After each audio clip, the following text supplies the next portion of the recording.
Hello everyone, this is Sonia Munjal and I welcome you all to my channel Social Minds. Through this video, I am continuing the same chapter, Our Changing Earth. And in this video, basically we will discuss about the exogenic forces. We know that Earth is dynamic in nature. Looking at the landforms, you might think that they are present on the surface of the earth from the beginning, but it is not so. Like the Himalayas, we think that Himalayas are existed from the beginning, but it is not so. Himalayas formed around 5000 million years ago. It means that the surface of our planet is continuously changing, and this is because of the two forces, endogenic forces and exogenic forces. In the previous video I told you about the endogenic forces. Endogenic forces, these are the certain forces, and dystrophic forces means very slow forces, and due to the sudden forces the earthquake and volcanic eruptions take place, and due to the slow and gradual forces the mountains build up.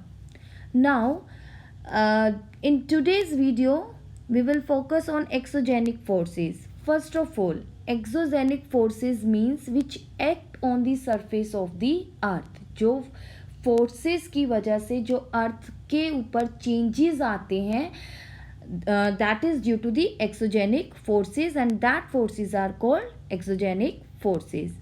Now, in this exogenic forces, two activities played a very important role, that is erosional activities and depositional activities, because the landforms are being continuously worn away, and that is because of this erosion and depositional activities. And under this, the four headings are there: river, wind, sea waves and glacier. Today we will focus only on the work of river. Exogenic forces means those forces which act on the surface of the earth. Now, the surface of the earth or the landscape is being continuously worn away by two processes: weathering and erosion. Weathering is the breaking up of the rocks on the earth's surface, and for this a number of factors like heat, cold, frost, all these factors help in weathering, because these are the elements of weather, and due to the changes in weather the rocks break up, and that process is called weathering. Then erosion. Erosion is the wearing away of the landforms by different agents like water, wind and ice. However, erosion is slowed down due to the plants as their roots tighten and bind rock particles and prevent them from slipping away. But in absence of the plants, the erosion take place. So, after this weathering or the erosion, the eroded materials are carried away or transported. And how they are carried away? They are carried away by water and wind, and eventually deposited at another place. So in this way, due to the erosional and the depositional activity on the earth's surface, the changes can be seen. See in this picture, weathering causes the rocks to break down. The big rock is converted into the smaller particles, and that is due to the elements of weather. Due to the presence of the more temperature and then less temperature, the breaks appears in the big rock, and that converted into the smaller particles. Then erosion. For the erosion, water is the agent, and transport moves the sediments downhill to another place. So whatever the eroded materials are there, that eroded materials are carried away by the water and wind and deposited at another place. So these two are the factors. Now, work of river. Running water is perhaps the most powerful agent of erosion. So here we will discuss about the work of a river, means how the river water bring changes in the landforms, and following features are made by river. These are the physical or the natural features which are made by river. The first one is waterfall, then meanders, oxbow lake, floodplain, levees and delta.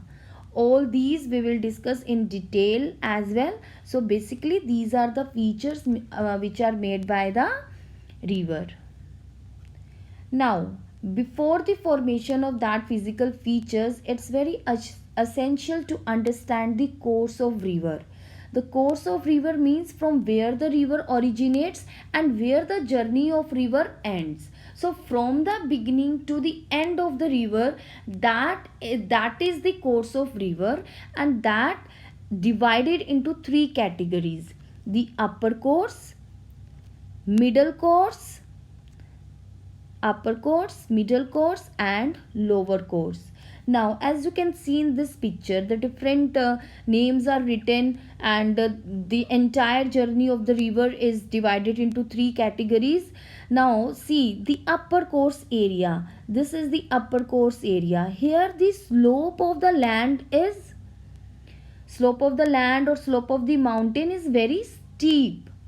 But when the river enters into the middle course, here the slope is less, and after the middle course the land almost becomes flat. Means here the slope of the land is very less, or you can say negligible. Now see in upper course. In upper course you can see this river source. Now source is a term used for a place from where the river originates, and river originates from the mountain. Clear? This is the river source, means the beginning of the river journey. And see in the lower course, this is the mouth, river mouth. Mouth is the term used for the place where the river joins another water body, and here another water body is what?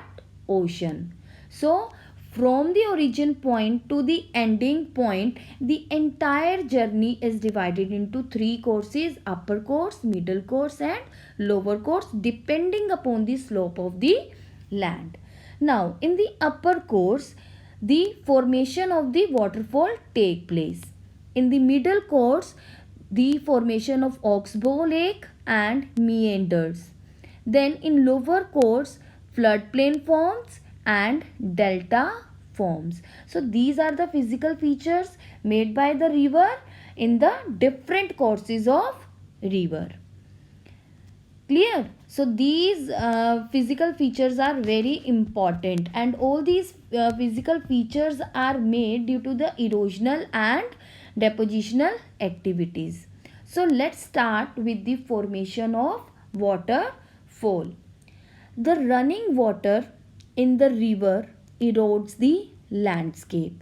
We know that water is the most powerful agent of erosion. So running water in the river erodes the landscape, and when the river tumbles at the steep angle over very hard rocks or down a steep valley side, it forms a waterfall. In simple terms, means when water of the river falls almost vertically, means like this. When the river of the water falls almost vertically like this is called the waterfall. But how the waterfall forms and where? See in this picture, this is hard rock and this is soft rock. Waterfall always forms in those mountainous area where the soft rock lies beneath the hard rock. Clear? So from the hard rock, river water is flowing down towards the valley, and then the plunge pool occurs. In the plunge pool you can see the water is moving in its own direction, as well as the water retreats back. यहाँ से तो पानी river का आगे जा रहा है, ठीक है, it's flowing, but from the plunge pool, because when the water is coming towards down, here the quantity of the water is very high, and even the velocity of the water is very high, the speed of the water is very high, so the water retreats also. So water is moving back towards the soft rock. Now this is the soft rock, so the sides of this soft rock is eroded by this water as an agent of erosion. So slowly and gradually the erosion took place here. So when this erosion is in continuation, what we observe that the upper side of this hard rock, hard rock, this side of the hard rock or this area of the hard rock is overhang, means उसके नीचे उसको soft rock की support ही नहीं मिलती, it's just like a overhang, and further the erosion take place, and finally this overhang also collapses. This overhang also collapses and the water fall vertically down, and that is called the waterfall. Clear? So this is the first feature made by the river in the upper course. Now some interesting facts related to the waterfall, that there are thousands of small waterfalls in the world. The highest waterfall is Angel Falls of Venezuela in South America. Here you can see this is the location of the Angel Falls. The other waterfalls are Niagara Falls, here located on the border between Canada and USA in North America, and Victoria Falls, this one, on the borders of the Zambia and Zimbabwe in Africa. So these are the worldwide popular waterfalls. These are some interesting facts given in your NCERT book.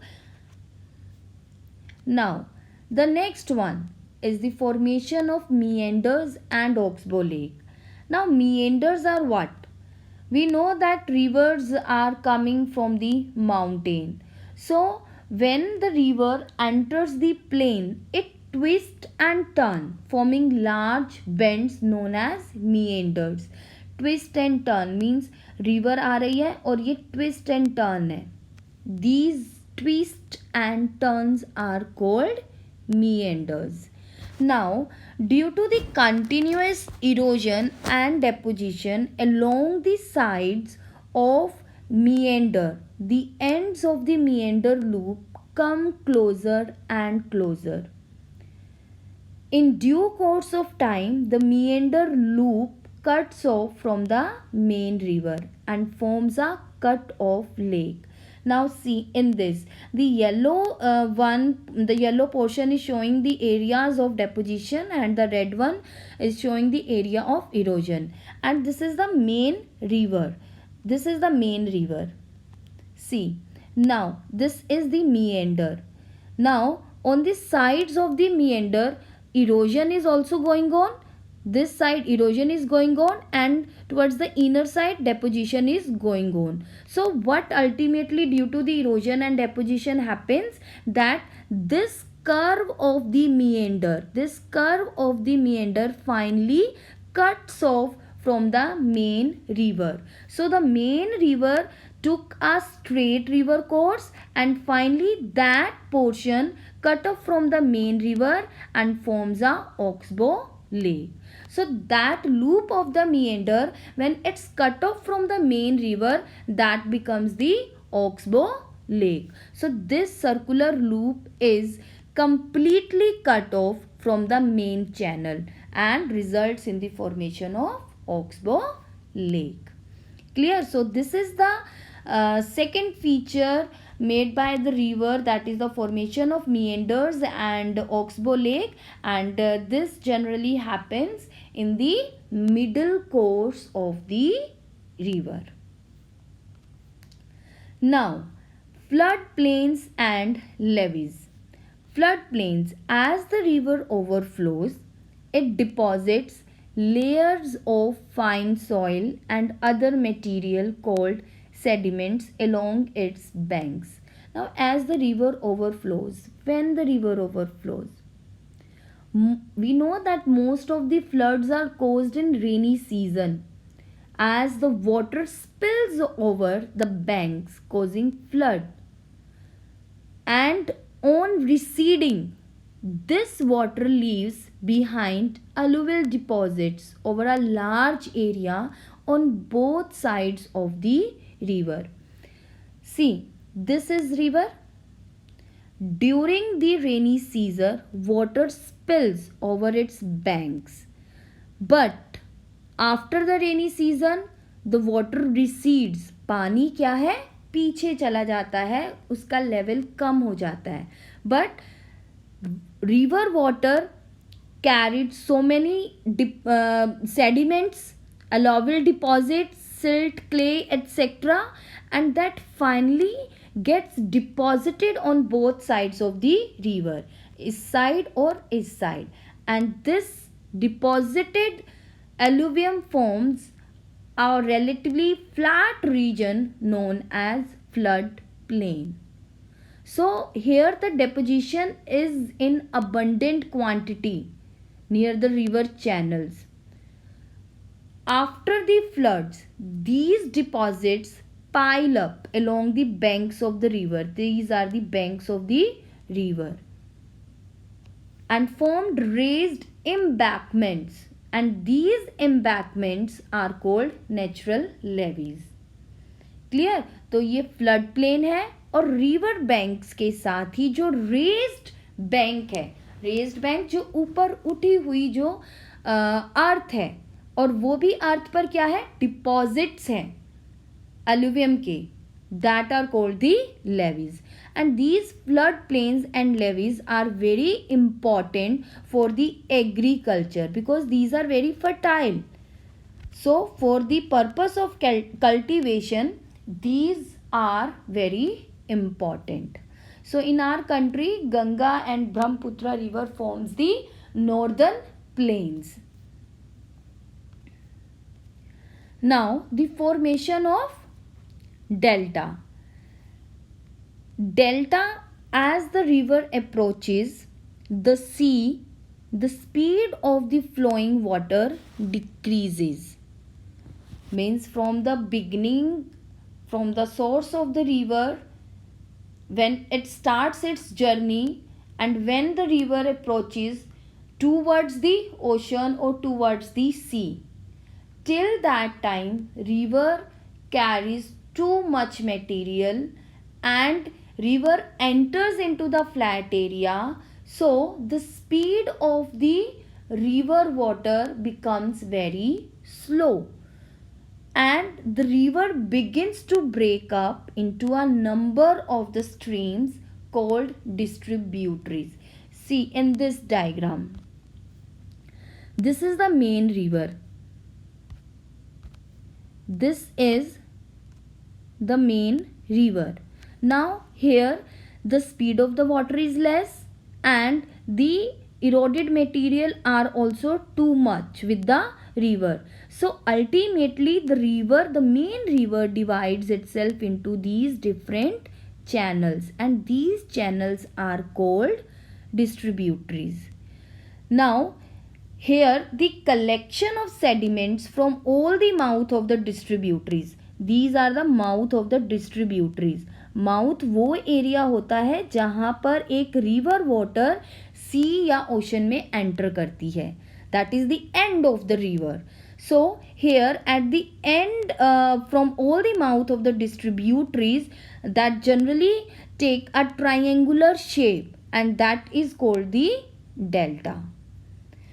In India, Ganga and Brahmaputra river forms a Sundarbans delta, and it is ever growing delta, and it is the largest delta in the world. So this is all about the work of the river, and this is the end of the today's lecture. In the next video, I'll come up with the work of ice, work of wind, and work of sea waves. So stay tuned for the next video. Till then, keep learning and have a nice day.